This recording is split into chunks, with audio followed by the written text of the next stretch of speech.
Hello, this is Parvathy Puthamparakkal here. ഇന്ന് വളരെ ചെറിയൊരു വ്ളോഗാണ്. ഞങ്ങളുടെ കൂട്ടത്തിലുള്ള ഒരാളുടെ ബർത്ത്ഡേ ആയിരുന്നു കേട്ടോ. അപ്പം നമ്മൾ നേരത്തെ തന്നെ പ്ലാൻ ചെയ്തായിരുന്നു എന്തെങ്കിലും ഒരു സർപ്രൈസ് കൊടുക്കാമെന്ന്. അങ്ങനെ കുറേ നേരത്തെ ആലോചനയ്ക്ക് ശേഷം നേരെ ഓഫീസിൻ്റെ ഓപ്പോസിറ്റുള്ള ക്യൂട്ടി പൈലോട്ട് വന്നു കേട്ടോ. ചെറിയൊരു കേക്ക് കട്ടിംഗ് ആയിരുന്നു ഞങ്ങൾ പ്ലാൻ ചെയ്തത്. ചേച്ചിക്കാണെങ്കിൽ ഒരു ഐഡിയ ഇല്ലായിരുന്നു കേട്ടോ. ഞങ്ങൾ നേരത്തെ തന്നെ പറഞ്ഞത് ഞങ്ങൾ കുറച്ച് പേര് SM-ലോട്ട് പോവുകയാണ്, ഞങ്ങൾക്ക് കുറച്ച് പർച്ചേസ് ഉണ്ടെന്നും പറഞ്ഞിട്ട് ഇറങ്ങിയതാണ്. കോട്ട് ഹവേഴ്സിന് ശേഷമായിട്ടോ ഇറങ്ങിയത്. അങ്ങനെ ഞങ്ങൾ നേരെ ക്യൂട്ടി പൈയിൽ വന്നിട്ട് ചേച്ചിക്കുള്ള കേക്ക് എല്ലാം സെറ്റാക്കി വെച്ചിരിക്കുമായിരുന്നു. പിന്നെ ബാക്കി കുറച്ച് പേര് ചേച്ചീനെയും കൊണ്ട് നേരെ ക്യൂട്ടി പൈയിലോട്ട് വരുമായിരുന്നു കേട്ടോ.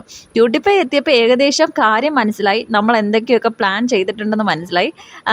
അങ്ങനെ ഞാൻ വീഡിയോ എടുക്കുന്ന കണ്ടിട്ട് ചെറിയ ഒരു ചമ്മലൊക്കെ ആയിരുന്നു. ഞാനാണെങ്കിൽ ഈ ഓഫീസിൽ ജോയിൻ ചെയ്തിട്ട് 6 months മാത്രമേ ആയിട്ടുള്ളൂ കേട്ടോ. പക്ഷേ ഈ ചേച്ചിമാരൊക്കെ ആയിട്ട് എന്തായാലും നല്ല ബോണ്ടാട്ടോ ഞാൻ. കാരണം നമ്മളെല്ലാവരും നല്ല കമ്പനിയാണ് അങ്ങോട്ടും ഇങ്ങോട്ടും. പിന്നെ ഈ ഒരു കേക്കിൻ്റെ കാര്യം എടുത്തു പറയണം കേട്ടോ. ഞങ്ങൾക്ക് കൺഫ്യൂഷൻ ആയിരുന്നു ഏത് കേക്ക് വാങ്ങണമെന്ന്. അങ്ങനെ അവിടുത്തെ സ്റ്റാഫ് തന്നെ സജസ്റ്റ് ചെയ്തിട്ടാട്ടോ ഈ ഒരു ട്രസ്റ്റ് ലിച്ചസ് വാങ്ങിയത്. ഭയങ്കര ടേസ്റ്റ് ആയിരുന്നു കേട്ടോ. ഈ ഒരു വീഡിയോ എഡിറ്റ് ചെയ്യുമ്പോൾ തന്നെ വീണ്ടും കൊതി വരുന്നു കേട്ടോ.